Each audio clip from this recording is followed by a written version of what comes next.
阿興啊，關於你啱啱洗手嘅情況，我想同你傾下，不如我哋過嚟呢邊傾好唔好啊？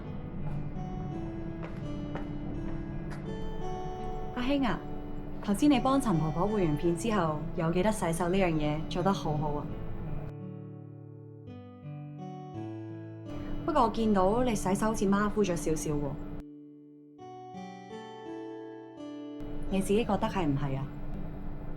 你頭先洗手嘅過程係點㗎？不如你講一次俾我聽。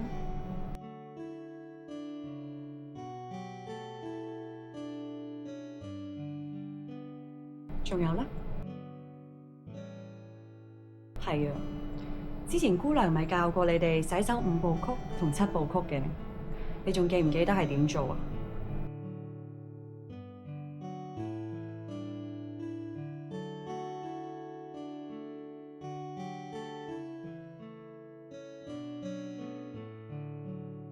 講得好好啊！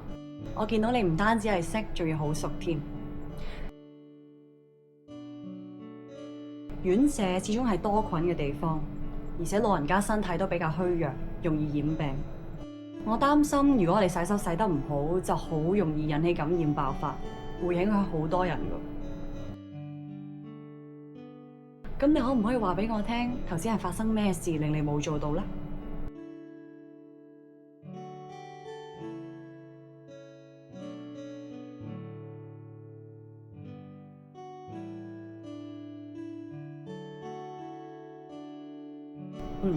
明白，都理解你嘅諗法。始終都比較忙，你都係想快啲做好啲嘢。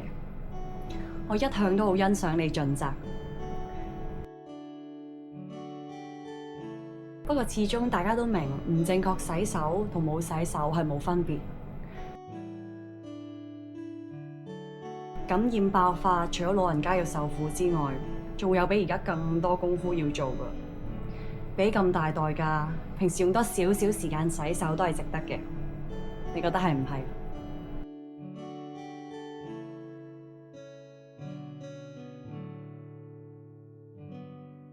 非常好啊，咁我就放心啦。